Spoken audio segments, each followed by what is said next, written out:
Hey everyone, welcome to Zeitgeist Zealots. I'm Forrest. Major. I'm Chip. And I'm a little under the weather today, but we're going to try to get through this. Talk about House of the Dragon, episode 7, season 3. Something finally happened. The penultimate Although episode. a lot didn't happen as well. Yeah. You know, We a thought it lot of would. just I just Like, how far does it take people Yeah. to march to Tumbleton? We're just, like all the people are wondering. Anyone who's read the books are wondering. Before we dive into this gripping episode, has anyone seen the Odyssey or Spider-Man Branding Day? Do we have any thoughts about that? no, but I think I just spoiled both of them for myself online just because I didn't want to sit in a movie theater for 3 hours. You can't. I mean, Or well, yeah. You actually can't right can't now. I spoil might infect people. Nolan's Odyssey because it's completely different from the epic poem. Oh, well, then don't spoil it because then I won't know what happened. But I know the story of the Odyssey already. Well, don't worry, no one's changed it for you. This is a I guess I giant can't. plot to destroy all role models for the next For men. generation. Like, no more Iron Man, no good Captain America. Let's have an Ironheart. Let's have a She-Hulk. Like, let's take every male Have a She role America. model that a young person, a young boy could look up to from literature. And there's no literature anymore. It's just Netflix, right? That's why Netflix made Cleopatra black, right? It's not because someone's grandmother told her. It's because they wanted to push the agenda from Michelle Obama. This is I did the watch. destruction of Western society, and we're starting with the man. And that's why every movie's kind of sucked in the last couple of 6-7 years. I did see the trailer for Children of Blood and Bone, which is sort of like Black Panther meets Harry Potter. Did you know that was her first book that she was writing, Ever? and she sold the rights to the movie before the book was even like fully published. Yeah, it's sort of like it's like West African mythology, but it's not like in the past. It's like its own fantasy world, Now, sort of inspired by I West love African this. mythology. I say this is great. I say stop taking Western stories and putting and making them black, and you start making your own black stories. I'm totally in favor of this. More Black Panther, more Children of the Bone, right? Less Black Captain America, right? If you're gonna subvert Captain America, you make him a Nazi. I really just liked Falcon as Falcon. And he kind of sucked ass in what's that, season 2 of that great show on Netflix when they have the discs in their Altered Carbon? Yeah, Oh, Altered Carbon. Yeah, I am Altered reading, Carbon season 1 is one of the best shows on television. Season 1. I'm reading a Neuromancer right now because they're doing a TV show based off that on Apple TV.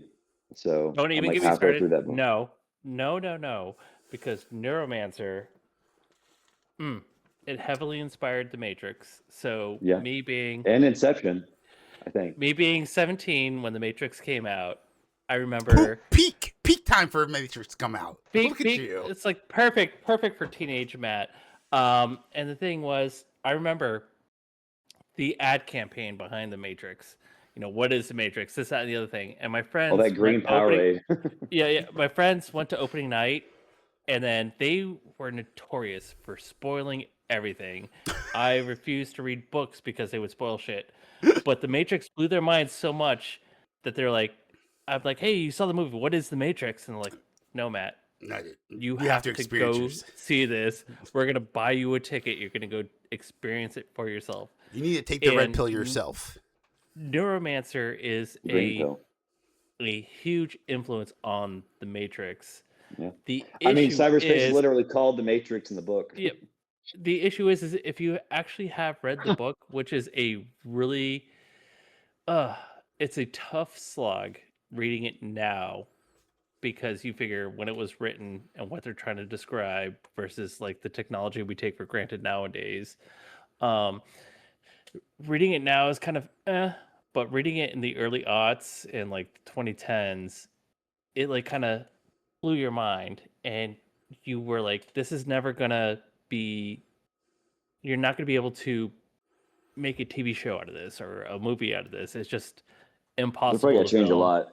So I'm really curious, and I'm gonna take the leap. But I'm really curious because there's a lot you just can't film in this book, and so I'm worried that Apple's going to be Apple and take a lot of way too many, freedoms with. I'm guessing everything. Molly's not gonna be an ex-hooker in this show. Yeah, I mean, like it's 2026, so it's like, well, But- the vast or what's the majority word, a of sex people think doll. you're wrong. Well, maybe that's the problem. We just gotta change their minds. We're getting this town to change its mind about vaccinations. Yeah, I'm with you. Oh, Just as soon as I finish getting the word out about the one thing more important. The brothers who made the Matrix are ladies now. They're ladies. Just one of them? That's the thing. It's both of them. What are the chances? What are the chances? Neuromancer, What the heck? great book, but it's one of those books too that if you make high schoolers read, they'll be like, I don't get the cultural significance of it. And it's like, because the teacher was like, well, it blew my mind in the 90s. well, Is that came out in the- 1984 before like personal computers were a thing, and there's like a lot of talk about like computer viruses and like laptops and stuff, and it's like this wasn't even like a commonplace until like the mid 90s. Yeah, it So wasn't, it's kind like- of impressive. Yeah. It was in the So zeitgeist. much in artificial No, 100%. intelligence, so it's sort of like you would think this, if you read this book now, you'd think it was like written like maybe like 2005, but it was like 1984, I think. Yeah. Is that yeah, the I'm French enjoying it so comic far. they I ripped only have- off? Long, what's it called by Mobius? The long. I think the guy who wrote that wrote Blade Runner or wrote Alien, one of those. But yeah, I think Blade Runner was Those are pretty good or scripts. like the cyberpunk aesthetic was inspired by that Mobius comic that's name escapes me. But yeah, I think Neuromancer was inspired by that too. But anyway, let's talk about House of the Dragon. Yeah, let's get back I guess to. we'll talk about Neuromancer. It comes out in January, so we got some time. But House of the Dragon starts off with Oh God, Helaena. what are we gonna cover next? Harry Potter. Some hot D. Oh, Hot D, yes. Let's not think too far in the Yeah, future. We still have exactly, Hot D yeah. and season finale to be disappointed by. So let's dive into Yeah. it. Yay! They're trying really hard to So make wait, Helaena an interesting character. before we even get into this particular episode, I just wanted to bring up a quick point. The first 2 episodes of this season were supposed to be the last 2 episodes of the first season, right? Yeah. We are now on episode 7, so technically we have episode 3, 4, 5, 6, 7. So we're 5th episode of this. Now technically 6. Should have What been the the 5th fuck has episode of the happened? season. What the fuck has Nothing. happened? It Nothing. sucks. Nothing has happened at all. If you look at it from the aspect, if you take the first 2 episodes out, Yep.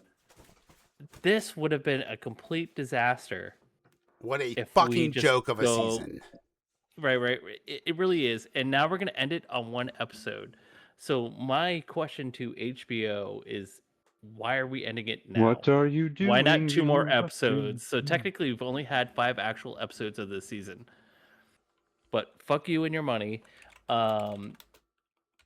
This could have been so much better, and the fact that you're pacing it the way you are destroys. Because the they show. spent Yeah, all they their didn't fucking need 4 money seasons. on the first 2 episodes, and so we just had to have But 4. those are Dragon supposed to fight be. this episode. Those aren't even supposed to be this season. That's the I crazy know, part. And but so I thanks- can't imagine being in the writers' room and being like, Oh, you're "Okay, pissed. cool. You're pissed So off. we already have this written. We have to finish this off. Well, now where do we go from here? And now we have 1 episode to finish off a super disappointing season where we should have at least 2 more episodes after this. At least. Let me It's ask you this. maddening. I feel like I'm perhaps taking it's crazy just pills. One episode to bind them and bring them all in the darkness. Edit Find them. them. Fuck us Yeah. over. Let me ask you this. How much do you Yeah, think dang they're it. spending I screwed per that quote up. episode on average? Not the first 2 Well, I mean, I episodes. think Those were Pretty technical much masterpieces. 80% of the budget went on the first 2 episodes. It or had at to least the first be. episode. And the other, I think, 40% on the first episode. The other 40 probably on the tomorrow's episode, hopefully. Yeah. And we've And then, discussed this too in the past too, in previous episodes that we've recorded about how the secret invasion kind of idea of we're cutting the budget without cutting the budget, so we're filming it in this hallway with only 3 people, or we're filming it in this The queen only has hallway one guard with only her entire yeah, fucking time. exactly. It's maddening. It's that secret invasion type of bullshit where why is one person running into the hospital and there's only 2 doctors? You know, it's maddening. Budget cuts. Throughout this whole season, that's all I've seen. These tight, narrow shots. Yep. With only a few characters. There's a scene where they're in the sept, where they're praying in the sept, and Daemon comes in, and there's 2 other people that walk in Just for a but second. they kind of walk away. Just for their $50 a day. This is supposed to be the sept at King's Landing. You're telling me there's only 2 random people that show up? Like it's But where are her maddening. guards in that? There's not like 50 gold cloaks. She still had the gold cloaks at the time. There's not 10 gold cloaks. There's not 1 gold cloak protecting this bitch after she insulted the septum in the episode She's before not paying them either. She's not paying them either. But yeah, like, and then one of the everything septum is girls so... died, and she said, "Fuck off! I don't care. I will light a candle in her memory." And you don't think there's like a warrior, a monk who like embodies the warrior who's not just going to come in there? No, it's just her and Daemon, and they're speaking High Valyrian for like 4 minutes. It's a terrible fucking scene.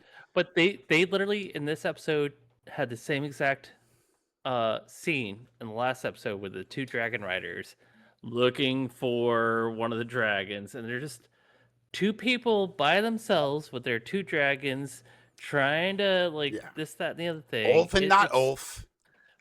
It's maddening because this is a big world and there's so much more going on, but we constantly have scenes where there's only 2 people with maybe 1 or 2 people in the background that were it's maddening. It's maddening. So why is their budget so small when they made so much money on Game of Thrones? Well, did everybody just go buy mansions? David Zaslav went and bought HBO, went and bought Warner Brothers. That's what happened.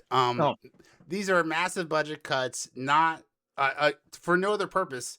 David Zaslav was hired to become the CEO, and he has one purpose. He's very good at it. He has a great track record of trimming the fat, aka Batgirl. We'll never see Batgirl, right? Like the movie was finished. They just need like a little tiny touch here or there. And he was like, fuck it. We'll just never show this to the public and we'll get $63 million in tax credits back or whatever. Like, so the guy was only hired not as a visionary head of Warner Brothers, the most iconic production studio of all time. No, he was hired to trim the fat, cut it down, and make it so it's sellable. And now Paramount's buying it. Netflix, tried. Well, they're losing money. I think every day the deal stalls, right? I would agree. Paramount is. Paramount, yes. I'm just really bummed because I feel like Duncan Egg did so good. It was good. But and then small. you're coming back to this. It's small. It's a small story. Is small. You need a small budget for a small story and a big budget for a big story. You need $250 million for the Odyssey, and you need $750,000 for Obsession. That's it. That's what we're talking about here. I feel like that show. Wait, their budget was $750. Had more than what Hot D is currently doing. If that makes sense. If you watch a scene in with Duncan Egg and everything, with the background and like just the battle alone, where it was the 6-on-6, like you watch that, I feel there's more there than when the dragons are fighting here in this episode. I would agree. I mean, like Paranormal Activity made you feel like you were a part of it. Sorry, I didn't mean to interrupt. Paranormal Activity made you feel like you were a part of it. Like, it's almost like, don't give these guys such a big budget, and they can do so much more with the money. But then when you have, like, an infinite budget, you get Avatar 3. Or Lord of the Rings television series. Or Rings of Power. Yeah, you get Rings of Power, which we will be covering. Huge budget. Dude, I hate really my job. bad vision. Are we? I still haven't finished season 2. Well, hey, according to the directors or the showrunners, you don't need to watch seasons 1 and 2 to understand and like season 3. That's what they all say. Yeah, what a it's genius really way. like a time jump. But they got the guy from Stranger Things in it. So I guess they're hoping to get some of that love. I don't know. It's kind of just whatever. Sadie Hawk? I don't remember her name. Jean Grey girl. No. Spider-Man. The guy who played Vecna. Oh, yeah. Oh. Well, he was also the giant in Odysseus. So I'm glad he's getting work, even if it's in shit movies. All right. House of the Dragon. So House of the penultimate Dragon, episode. We can say it starts with one of the most cringe-inducing scenes, and even though it has an out, you're still cringing the whole time you're watching it. And then later on, there's another cringe-inducing scene. So we're talking about Rhaenyra. Well, it opens up with Helaena having a dragon dream. Yep. So and Rhaenyra wakes her up, and then she just interrogates her. She's like, "What dreams have you dreamt? Have you what have you heard about Daemon? Anything about Harrenhal? Anything else?" And it's like, "What about? Oh, you just heard about a gray horse? That sucks." Like, typical woman seeking external validation for all of her actions. Am I doing the right thing? I've been a really bad queen, but please tell me your dreams. Tell me I'm doing the right thing for the future of the country. So I will say this. Once again, we constantly argue on this podcast. Good writing, bad writing. Right? Good writing, bad writing. And I think it is really great writing because I treat her now equivalent to Joffrey. Why did we hate Joffrey so much? Because he was a good actor. Because they wrote him to be a horrible human being. Horrific. Right? We're watching this show now. Yeah. And he was so bad, it was comical. At this point, we're like, oh, it's bad writing because Rhaenyra always makes all these bad mistakes and this, that, and the other thing. But they have written her so well that we cringe every time she makes a decision. I can see that. You have to, no. I respect. Like, I respect that's on that. The writers, yes, right. Like she is the worst. She's not supposed to be liked. I see what you're saying. Right. You're right. And what George R.R. Martin in his works, whenever he writes something, he always introduces this idea of people looking for signs from their gods or like portents or something that says that they're the right person to do X, Y, and Z. Right. And the idea is that George R.R. Martin always subverts expectations. Like, just because you think you interpreted it this way, prophecies, doesn't mean it's actually right. So the idea here is that Rhaenyra thinks she should be the ruler, and she's literally the worst. But the writing is showing why she's the worst. She is the worst. She's horrible. She's atrocious. And we sit back here and we cringe at every decision she makes. And right from the bat, at the beginning of this episode, even though it's frustrating to watch and you cringe, but with Helaena, you're sitting there like, you're horrible. You're a horrible human being. And like like when she grabs her arm, what I clenched onto was how Helaena like moves her hand in a certain manner as if she's about ready to like get hit again, and it's a callback to when was it not Daemon was trying to get her to ride her dragon into like she like clenches because she doesn't want to be. They talk about dragon riding. Yeah. So, like, the writing is good, but the pacing is atrocious. So we can get into that debate. I accept that argument, especially since Forrest gave us such prestige wisdom. Again, no one on the podcast is advocating you do this, but if you go back to Game of Thrones, the whole series is spoiled in one line from Joffrey. And when you listen to that line, you're like, oh, okay, well, I see why. Let's see this happen. Yeah, exactly. So I totally respect where you're coming from. That's a great fucking point, right? Like, because there is an outcome. We all know the outcome, or the unfortunate ones know the outcome, but there is an outcome from the books that the writers in the show need to land on, and for that to happen, she needs to not be a great person. So she's terrible. So yeah, I was coming from the fact that like I'm just a simpleton, right? I need a TV show where there's a good guy and a bad guy. But here, I hate everyone. But you're right, like we should hate everyone. And everyone will get their just desserts in the end. But there does have to be some kind of a hero. People, but like that's an element in storytelling. And then they killed Chris and Cole. They killed Chris and Cole. And they didn't have the best line of when they killed him.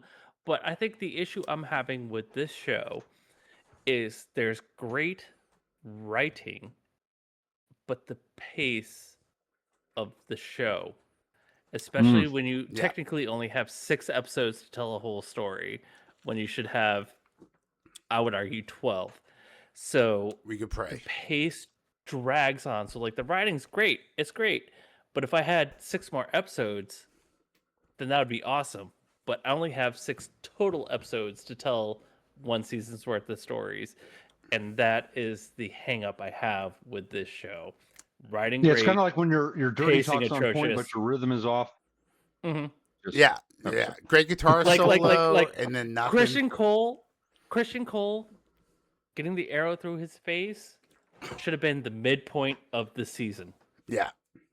That literally should be, the midpoint of the season. That should have been episode 4 of like an 8-episode season.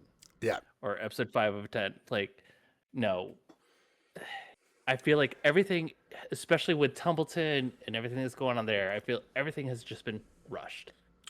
More Ormond, please. Give me more Ormond Hightower. But, so, Matt, you bring up a great point. However, we're going to get to the next scene, and I'm going to tell you no, okay? And here's why. In our next scene, we have Aemond meeting his mom, Alicent, and they fuck. I had to turn... That is the second cringe ready. Like, I turned the TV show off. I turned it off. It's like, I looked away, and then I was happy when it was Alice, and we find out, like, she was trying to do some witchery or something. It was so cringe-inducing. Like, I very rarely stop a show or like stop a movie. Obsession was the last movie I got halfway through where it's like I can't watch this shit really anymore. Because it's just so cringe-inducing. But when they're going at it, I'm like I'm gonna go use the restroom, and then I'll walk back and like, oh, it's Alice. She's a witch. So cool. Thank God, because that was literally the worst thing to sit through. She's not even a Targaryen, right? Weird. So I actually... It was so weird. I paused it. I paused it. I turned the TV off, and I went straight over to my computer because my phone was dead and charging. And like, dude, I went off like 4 tweets. Like, fuck this show. I'm tired of the incest. This goes too far. Brother on sister, you fucking weirdos. But like, brother on mom, like, I'm fucking done with this disgusting shit. And then 20 minutes later, somebody needs to check George R. Martin's browser history. All the hard drives. Although he's definitely not a part about writing this, and I don't think Alicent's in the books at this point. So this wasn't even like George R. R. Martin's like making or whatever. But then I was like, fuck, for the podcast, let's finish the episode. I gotta take some notes. I didn't take any notes that episode. I had to rewatch it in the end because I was so horrified. We've all seen Oedipus Rex, right? Yeah, exactly. You know it's going to happen, or it could happen, and this fucking weird And he gouges out his eye, then he gouges out his other eye. I mean...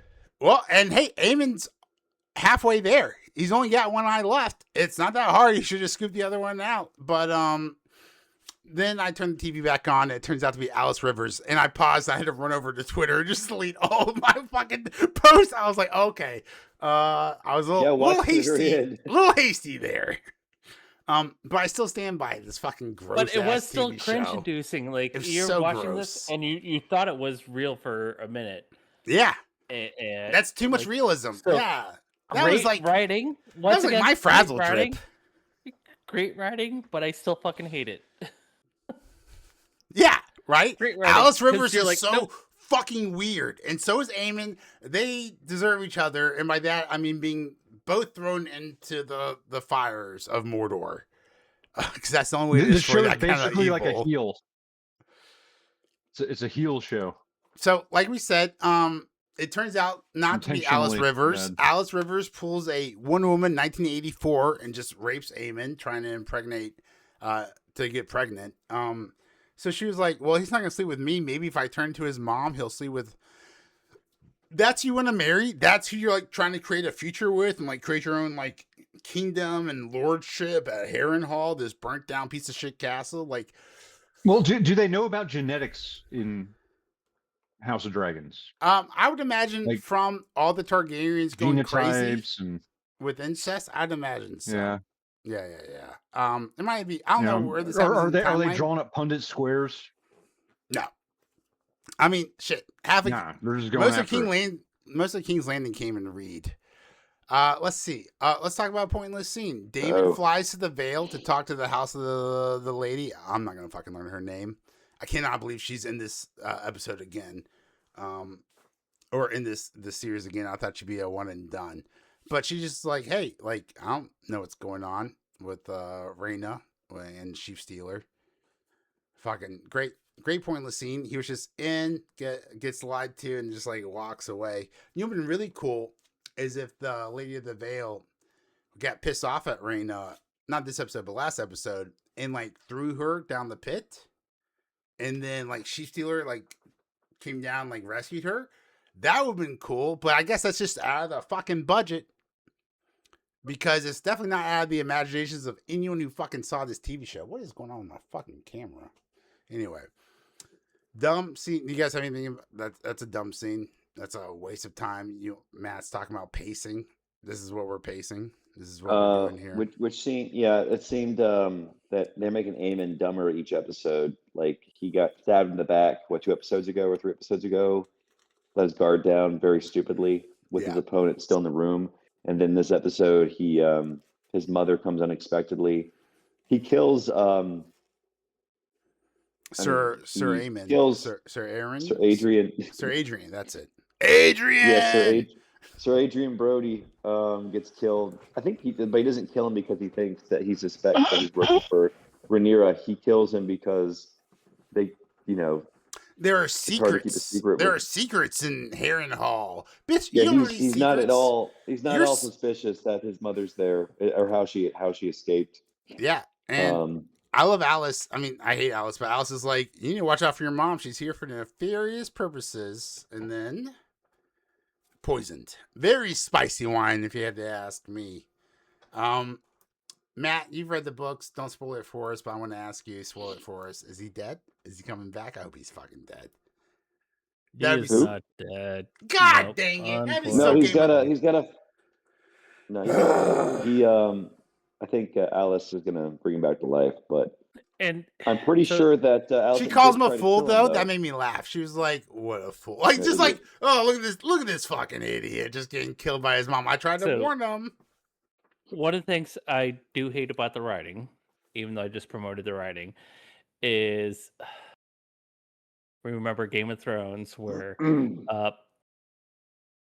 Arya, stabs the Night King with the blade, and it's like, oh, we called back because she was practicing with that night blade and she did the same move. And in this season we see the same exact lazy writing again, where 2 episodes ago Helaena was looking at the caterpillars and they're like, oh, don't do this because that's super poisonous. The toxic caterpillars? Right, and you're like, when she handed him the spice wine, I'm like, well, let me see where they're going with this. Like, there's Chekov's poison caterpillar, but then there's like hitting you over the head with it. All right, it's supposed to be in the background for a reason. It's supposed to be a throwaway line, but subtle, right. It wasn't subtle at all, and that's the problem. Not to harp on Nolan's terrible fucking movie, The Odyssey, but there is a Chekhov's gun in The Odyssey in the very beginning where Peter Parker, Tom Holland, is getting trained how to fight. And there's his blind mentor, John Leguizamo, who preaches nonstop about needing Latino representation in movies and then took the role of a Greek. All right. So, like, just fuck this guy in anything he fucking believes in. Because he's clearly doesn't believe in anything. He's just here for the money. There's this scene where Telemachus is learning how to fight, and he learns how to parry this one move. And then in Act 3 of a 3-hour movie, right? So, like, 3 fucking hours. Every scene better be fucking important. So you go from Act 1 with Chekhov's parry to Act 3 where Telemachus is fighting this guy one-on-one. Never uses the special fighting move that he learned in Act 1. And I was like, Nolan, you're supposed to be the GOAT. You're supposed to be the GOAT. You don't even fucking know how to use Chekhov's gun? Like, this is... Anyway, that movie sucked. Back to... and don't worry, I'm going to bring this up a couple more times. Actually, I'll bring it up now. Because this is a great introduction into the next scene with Lord Corlys, right? He turns out not to be dead, like from the last episode, but is instead now... I should have called him Lord Fingerless. Lord One Fingerless, right? Lost his ring. That's very important. And for anyone who doesn't know, Adam or Queen Rhaenyra got a gift in the last episode, and it was Corlys's one finger in the ring. I don't know who got the gift, but the gift got. Anyway, we find out this episode that Corlys is taken hostage. And he asked Ormund, and I want to quote this response because this really does kind of emphasize the difference between, like, the writing of House of the Dragons, which we can all admit is not great, but it's not bad, versus the terrible modernized writing of Christopher Nolan, okay? So, in this episode, and I quote, Ormund says, give a little backstory. Corlys asks if he's hostage, so he can somehow, so Daemon can get the throne, and he responds, "Does the Savage Queen harbor such a tender heart that she would cast her crown for the sake of her wayward hand?" What a fucking line! I'm gonna say it again. Does the Savage Queen harbor such a tender heart that she would cast away her crown for the sake of a wayward hand? And to juxtapose this with Nolan, you get lines like, "You're pining for a daddy you've never had." All right? I'm not going to make fun of the "let's go" dialogue. It's just like, it's such a dramatic difference. Well, let's talk about the best part, I guess, if you could call it the least painful part of the episode to watch was when Sunfyre came back to life. Yeah. So you have the disfigured dragon. The only person you could cheer for these days, Aegon. Which we all knew even was though happening. In season 1 he was a rapist, so you can't cheer for him too much. He's still terrible, right? But at least they're all fucking terrible people. At least he's got somewhat of a... They somehow made him more likable than Rhaenyra. But yeah, I guess Larry's is gonna reject his decision to, like, bail. No, I love it, dude. Clubfoot's like, yo, I'm getting out of here. I can't do shit on foot. What do we talk? I got club feet. I can't do anything in a battle. I'm out of here. But Tywin Lannister was like, all right, I'll stick with you. And boy, I hope that pays off in spades in the future. That was a good reveal. I guess they're going to Casterly Rock now. I guess it makes the most sense because, he doesn't need to leave Westeros, Unless he hops on that dragon and flies to Essos by himself.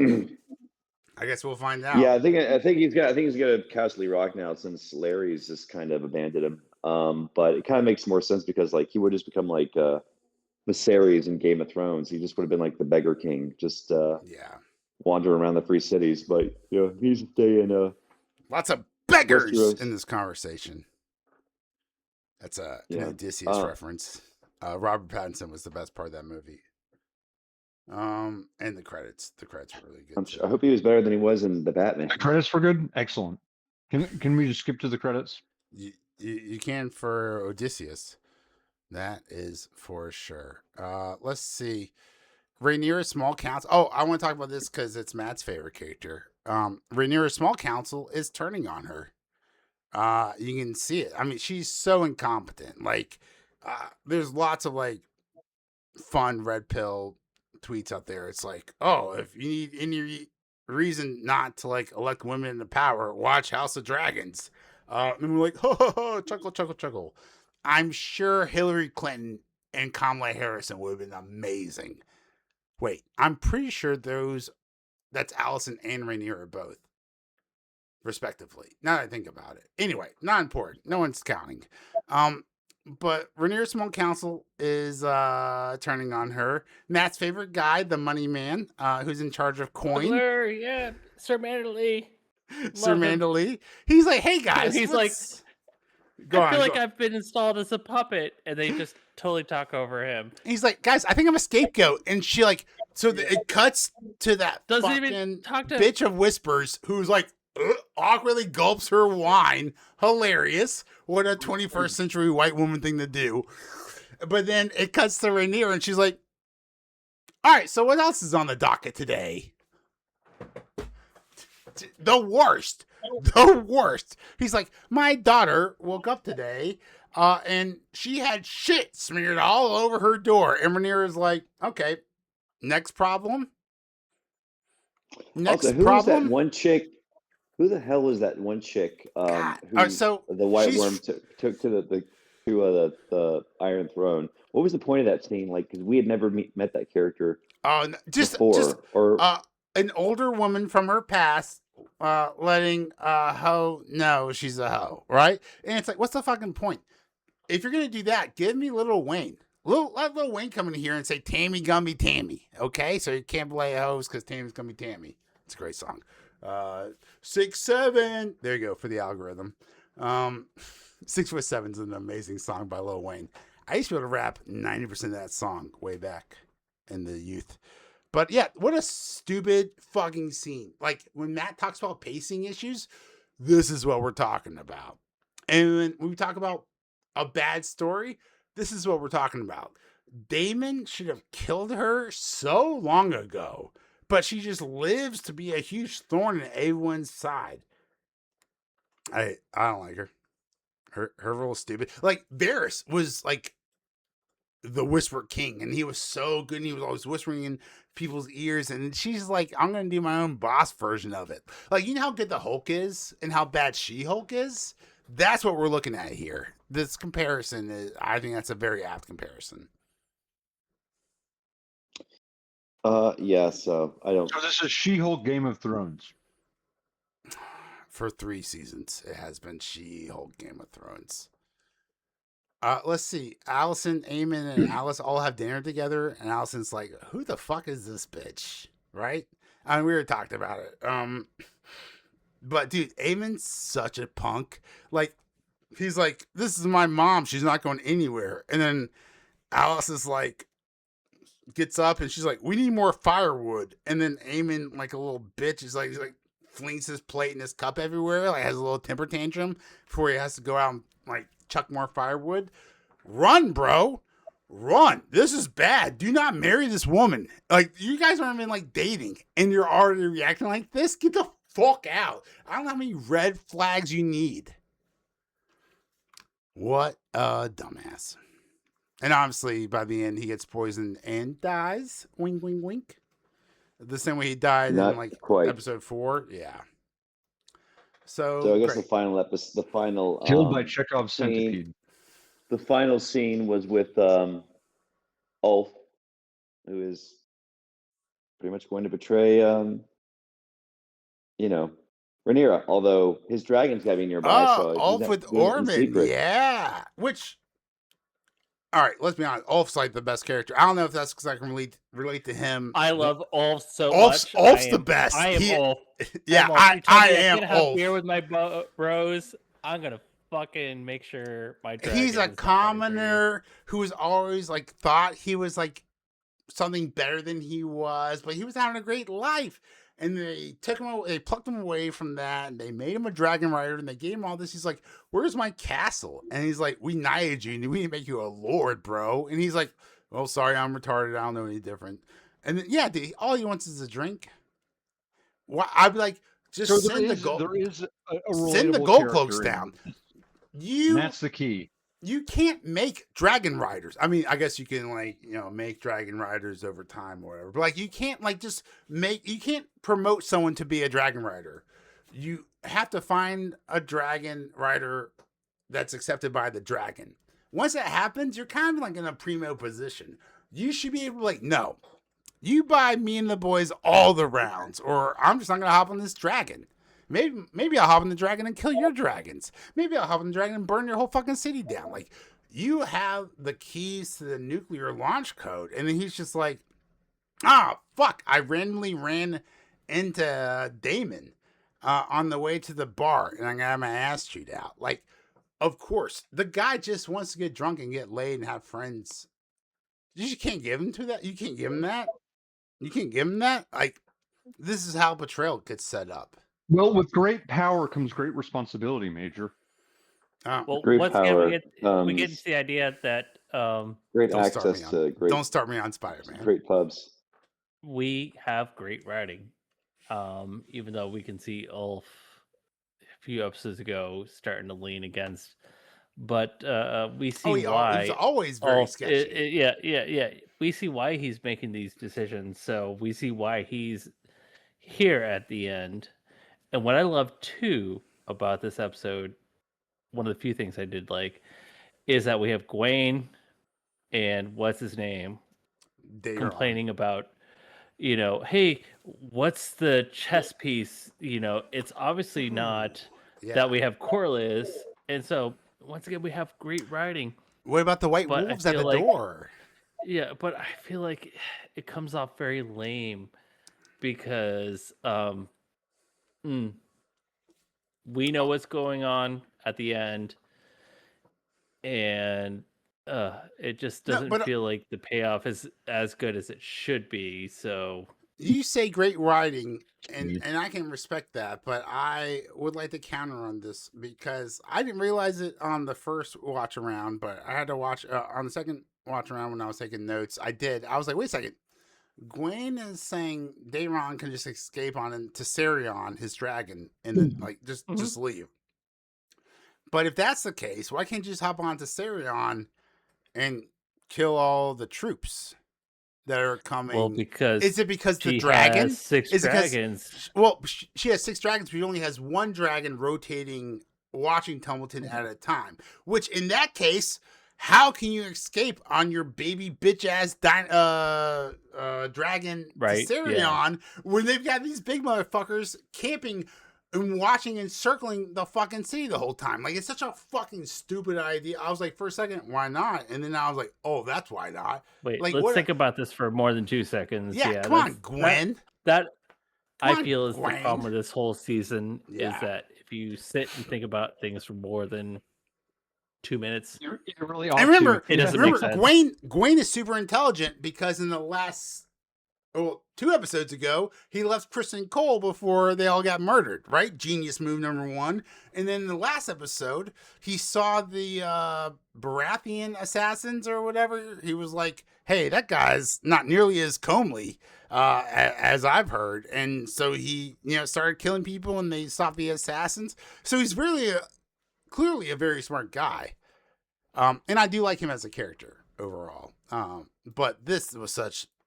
I know you want to say good writing, but this was like, what are we doing here? This is not tactical writing. Let's see. Yeah, I think I've covered all the main parts. Yeah, I did we think miss so. anything?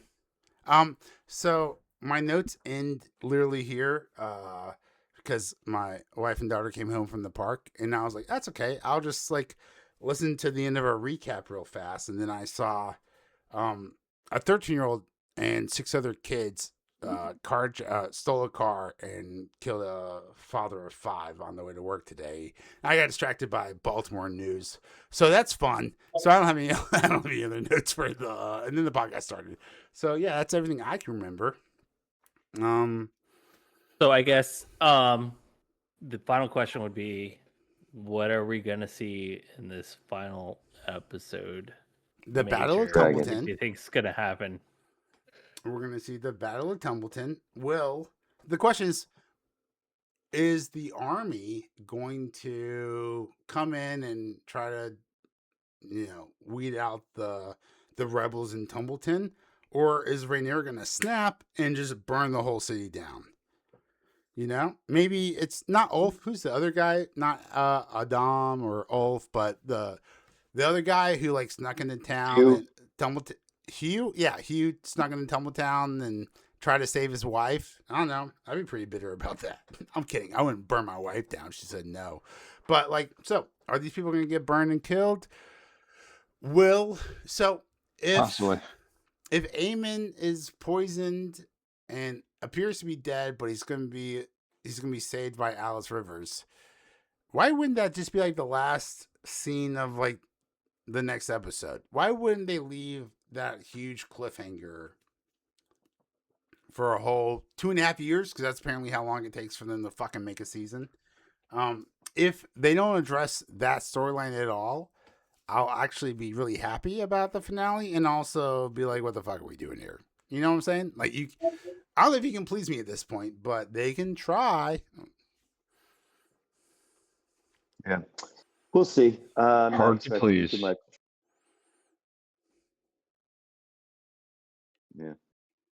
Well, all right. I think that's the episode.